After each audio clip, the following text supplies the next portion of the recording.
Ay! Ay! Kung ayaw mong maging mapait ang buhay mo, iwasan mo ang trail site na ito. Ito ang Papaitan Trail, isa sa pinakamahirap na trail site ng Team Makiling Trail Riders. Pansin ko lang, puro trail ang sinabi ko. Ay! Ay! Ay! Ay! Kanina ba yan? Pakilang beses na yan? Another day, another trail. Ngayong araw ay binalikan namin ang Papaitan Trail kasama ang Team Makiling na sina Ivan, Gilman, Dodong at si Frank. Good morning! Trail kami. Tapos naulan, patay. Umulan nga pala kahapon kaya mahihirapan kami. Pero mas malala dahil umuulan habang papaakyat kami ng bundok. Nag-wild, ayaw tumigil. Ha? Nag-wild. Yan na siya sabi, nag-uumpisa pa lang.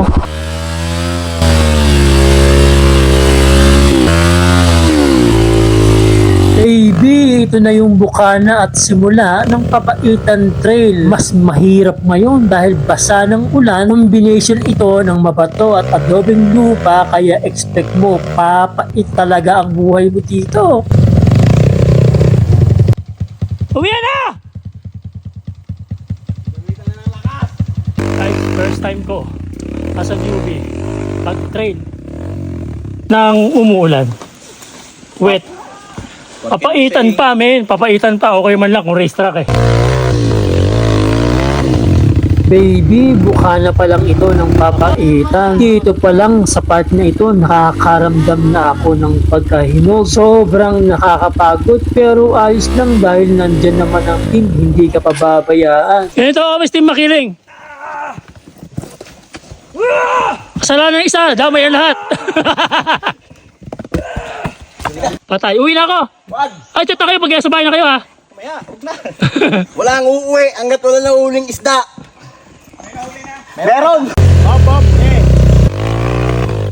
More than 2 months na nga pala ako nagte-trail pero masasabi kong newbie pa rin talaga ako. Ngayon din lang pala ako nakapag-trail ng wet as in first time. Dito pa lang sa part nito ng Papaitan, halos mahimatay na ako sa pagod. Medyo nagtagal kami dito sa part na ito. Guys, hindi na kaya ng power ko. At itong kasama ko na si Frank at Ivan, paubos na yung dalang tubig. Dito na rin kami inabutan ng tanghalian kaya kumain muna kami para makapag-recharge ng power. Ano masasabi mo, Ivan, sa mga tropang Team Makiling di sumama?